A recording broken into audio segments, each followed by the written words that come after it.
চাচা বাড়িঘর তো সাজানো কেন, হেনা কোথায়? চাচা বলবো বাবা হেনার তো বিয়ে হয়ে গেছে, তুমি বাস খাও, তুমি গাঞ্জা খেয়ে ঘুরে বেড়াও। সত্য কথা কি জানেন?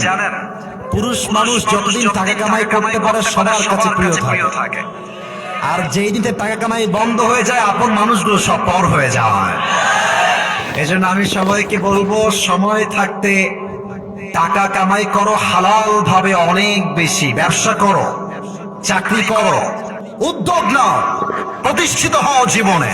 যদি মায়ের কাছে সেরা সন্তান হতে চাও, যদি বাবার কাছে সেরা সন্তান হতে চাও, যদি তুমি তোমার স্ত্রীর কাছে সেরা স্বামী হতে চাও, যদি তুমি তোমার সন্তানের কাছে সবচেয়ে প্রিয় বাবা হতে চাও, তুমি যদি বোনের কাছে সবচেয়ে প্রিয় ভাই হতে চাও, টাকা কামাই করা ছাড়া কোনো গতি নাই যুবক ভাইরা। বলো বলো বলো, এটা আমি তোমাদেরকে মন প্রাণ থেকে বলছি যুবক ভাইরা, অলওয়েজ মাথায় রাখবা।